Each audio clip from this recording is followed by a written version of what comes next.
Magandang araw at magandang gabi kabayan. So yung gagawin pala natin, yung Honda Civic 2018 model. Bago yung kabayan, bago yung bumper, bago yung tail lights sa left side, bago yung reinforcement, bago yung trunk, bago yung basta 14 yung bago niyan kabayan ha, 14 na bago nga spare part. Tapos yung trunk pala kabayan, ang presyo niyan, yung trunks na bago, nasa 40,000, nasa 43,000. Ganyan ang presyo ng trunk kabayan. Pero sikanhan ha, hindi brand new. Sikanhan. Boss, tatanggalin muna natin yung bumper. So, saglit lang yan kabayan, tatanggalin. Yan o. Tapos yung tail light, pagtanggal ng tail light yan, saglit lang din yan pagtanggal ng tail light. Tapos yun, lalinisan natin yan. Kasi tanggalin natin yung lahat kasi baklasin natin yung kabayan, tanggalin natin yung bakal na yan, bago din yung reinforcement. Yung tanggalin natin yan. Yan. Kaya kailangan tanggalin natin lahat. May lagyan na naman tayo ng mga gamit. Kung ano kabayan, complete tutorial to sila kabayan ha. Yan, sikwatin mo doon sa kabayan. Sa one, kasi may kasi kabayan, nakabutas kasi yan sa kabayan. Hindi mo pwedeng hilahin yan. Pag hilahin mo, hindi matatanggal. So sikwatin mo doon sa may unahan, dalawa yung may nakatusok doon sa kabila. Tingnan mo kabayan gagawin sa kabila. Yan o, di ba? Sinikwat ko yun, di ba? Tapos sa taas din naman, no? Ingatan mo lang kasi bago yun. Walang bago yun. Buti yung kabila kasi basag yun, walang problema masira. So kailangan double ingatin tayo kabayan. Lalo na yung katulad yung Hyundai sa back panel, yung rail quantity light niya. So mahigpit yan. Pero hilahin lang yan sa kabayan na, mahigpit yan. Kailangan mo lang yun sabay baba. Yung ilaw, kailangan mo ng plastics tapos sabay hila-hila. Ganun lang para hindi masira. So yan kabayan, tinanggal ko na yung reinforcement. Yan. So may masin naman tayo. So saglit lang yan. Tanggal na agad. Tapos ito pala yung wiring. Tinanggal natin yung wiring sa camera kasi may camera yan sa kabayan. Camera saka yung pag-open ng trunk, dyan mo pipindutin. Tapos yung wiring kasi kasama. So kaya tanggalin natin ang buo ng trunk na yan. So yung wiring din, kailangan ibaba din natin. Tapos yung dalawang bracket pala kabayan ha, dalawang bracket ng trunk, bago din yan. Pero papinturahan ko yung bago, pero yung luma na yan, pag mai-setting na natin lahat, pag okay naman, hindi na kailangan. Kunting hila-hila lang yan eh. Tapos tanggalin na natin yung rubber kabayan, no? Yung tawag yan kabayan, sealer. Yan ang sealer. Original sealer yung kabayan. Mas maganda talaga yung galing sa company, yung original. Katulad ng may pintuan, bangga yung pintuan, tapos palitan natin ng skin lang sa pintuan ha, kasi sa labas lang, mas mahirap yung kabayan kasi kahit palagyan mo ng anti-rust dyan sa ilalim, so mabilis pa rin pumasok yung kalawang, kasi mayroon tayong mga panel banding dyan, iba talaga yung original. Yung tinanggal mo kabayan, ano, tanggalan natin yan, para makita natin yung spot na original dyan, mga spot weld, makita natin yan kung saan. Kasi ang style ko yung kabayan, butasan natin yung sa taas para i-welding natin kasi iba yung sa ito eh, yung dugtungan ito eh, kasi yung isa papasok, bali na sa pasok, hindi sa labas, sa loob, tapos sa loob. Mahirap tanggal ito kabayan, mahirap ang ito, mahirap ikabit yung trunk na to. Yung trunk, yung panel nito, mahirap ikabit. Masisira yung gilid, yung panel na yan pag i-connect mo. Kasi puro sa loob eh, hindi sa labas eh, hindi mo lang dapat pag ilagay mo na yung bago, tapos okay na sana. Yun, nasa loob kasi ito. Katulad yan, nasa loob. So butas yan kasi nasa loob yung kuha natin, ikabit natin yung panel na yan. Para yung butas na yan, i-welding lang natin. Kasi nasa loob yan eh. Ganun ang paraan yung kabayan. Kasi hindi pwedeng i-repair, maraming tama eh. Yung panel na yan, yung kuha na yan eh, yung panel na yan. Kung kunti lang sanang tama, i-repair ko na lang yan sana, yung nasa gitna lang sana. Mayroong tama kasi sa gilid. Yung, di ba yung ilaw basag, doon, pumasok din yung bakal na yan. Tapos sa may taas sa gitna, pumasok din yung sa bracket ng bumper. So kailangan talaga natin palitan. Tapos hindi mo masundot niya kasi double yung kabayan eh. Masundot mo pero kailangan iba talaga yung palitan na lang ng bago. So tinanggalan natin yung spot weld kabayan. So ganyan lang pagtanggal. Yan o. So kuhan pala yan, numero kuhan yan sa kabayan ha. Numero 20 yata yan siya. Yan ang pangtanggal talaga ng kuhan. Yan o, isa, dalawa, tatlo, apat, ganun lang kasimple. Tapos maraming mga tama-tama yan sa kabayan eh, oh. Yan. Ano. Nakakonekta sa chassis yan, yan sa baba na yan. Ganun lang talaga kabayan, oh.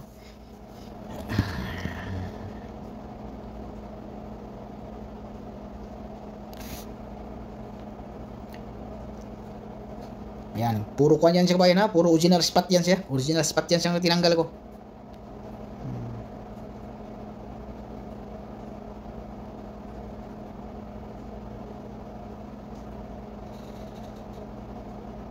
Tapos yan, medyo kuan, i-drill natin. Yan pala kabayan, yung tinira ko kabayan, kahit hindi mo natanggalin yan, okay lang pala. Yan, pinalo ko, sinubukan ko kabayan, pero matibay, nasa loob pala. Oh, mayroon din pala sa loob. Yan o. Yan ang nakakonekta niya. Kaya yun ang sa loob, sa loob pa rin siya. Tapos sa labas, sa loob din, kaya mahirap ilagay mo yung bago. Kailangan paluin natin yung gilid, kaya masisira. Mayroon sa loob yan, no? Matibay kasi yung rubber. Yung rubber yung kuha nila, sealer. Tibay yung sealer, mayroon pa dito. Hindi ko na kailangan tagalin ito pala kabayan. Hindi kailangan tagalin ito. Kasi itong original na ito eh. Ito lang tagalin natin. Yan, tanggalan yan siya. Sa kabilang side naman. Ayan kabayan, tanggal na yung kabilang side. Yan ang mahirap kabayan kasi yung sa loob, sa labas, sa loob din ilagay. Tapos sa loob, pasok din siya. Kaya mahirap tanggalin yan. Ang mahirap ikabit. Yung pagtanggal, okay lang kasi masisirain yan eh.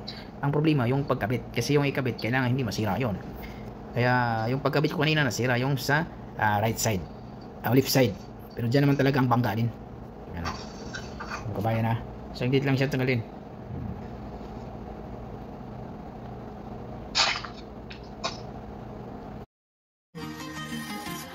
Walking alone, the streets are empty. The only thing I can see is my own silhouette. I'm getting stronger, step by step. The clock is ticking, but there's no time for regrets. I've been flying from town to town, from London to Thailand. I've been all around the globe trying to protect your soul. We are heroes tonight. We will fly above the sky. We are heroes tonight.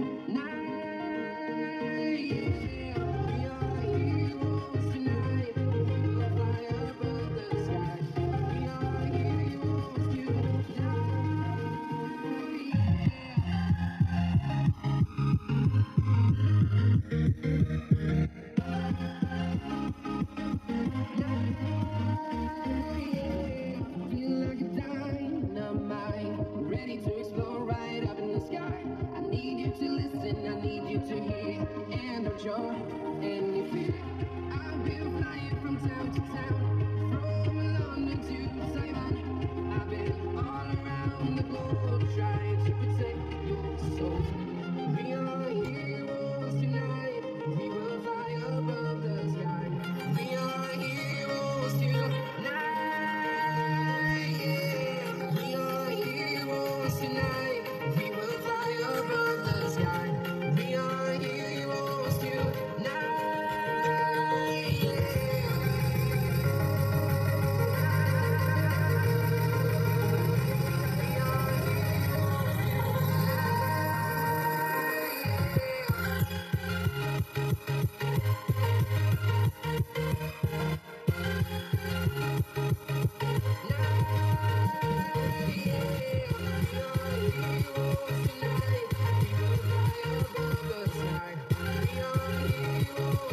Yan kabayan, lagyan natin ng panel to dito ha. Yung sealer na matibay talaga. Ito yung lagyan natin. May panel banding adhesive ito. Ito lagyan din natin to dito. Konti lang. Yan, yung linya na yan. So nalihan ko na. Kailangan lihain kabayan para kakapit siya. Tapos dito rin lagyan natin. Tapos saka natin ilagay. Tapos tumilyo natin yung sa reinforcement para okay na. Tapos saka tayo mag-welding. Mag-welding na tayo pag may lagyan natin yung reinforcement doon kahit mga 4 bolt lang kabilaan.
Yan kabayan, okay na yun sa kabayan. Lagyan na natin ng sealer yung sa loob. Yan o, sa loob yan. Sealer sa loob yan.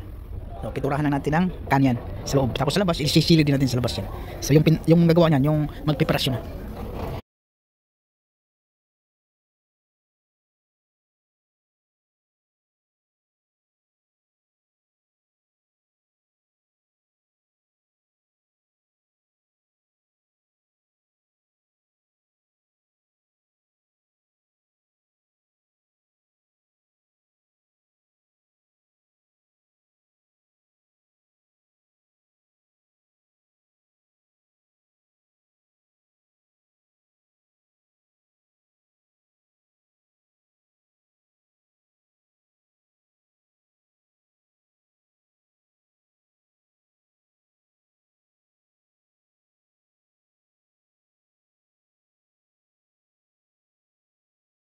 Okay yung alignment. So normal lang yan siya, malaki talaga yan. Pag Honda Civic, yan, malaki talaga yung gap yan. Yan mo, medyo maliit dito, walang problema, iurong natin yan.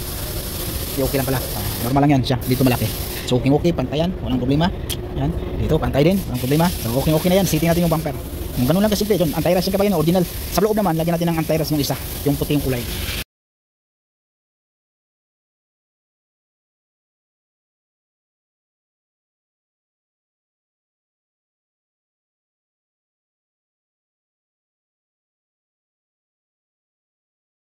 So ito na yung seating kabayan, yan, yan okay lang yan. Nai-seating natin ng maayos yan. Yan, parehas na, diba? So walang perfect na yan sa kabayan, ilagyan natin yung bumper.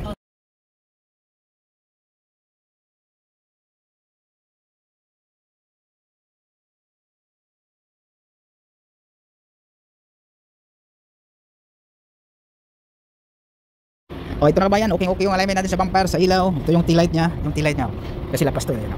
So okay yan. Saan, diba? Yung alignment niya sa baba, so okay yan. Ito dito. So ito kabayan, malaki, normal lang yan siya sa Honda. Ganitong medyo hatchback na Honda. Tingnan natin kabayan kung magkano bayan ito kabayan. Ito kabayan, bago yung panel na second hand, blending yung panel, yung kabilaan, left and right, bago yung bumper. Tingnan natin kung magkano lahat. So 9,000 kabayan, sabag net. Grabe na mahal nito. Ito kabayan, 9,000 9,083. So happy na 800,000 to. Mga 700 megit bayan ito kabayan. Ito to ba? Totoo, 700. Ay mahal ito. Kasi pag sabihin natin 10,000, 400 ang 10,000, 400. Mga nasa 300,000 to kabayan, nasa 300,000 na ito. Kasi pag 10,000 to 9,000 to 9,083. So pag 10,000 to sa 400. 400. Nasa kulang-kulang 400 dito kabayan, kulang-kulang 400. Bayad. Ito, pero bagong panel yan. Okay? Maraming salamat kabayan.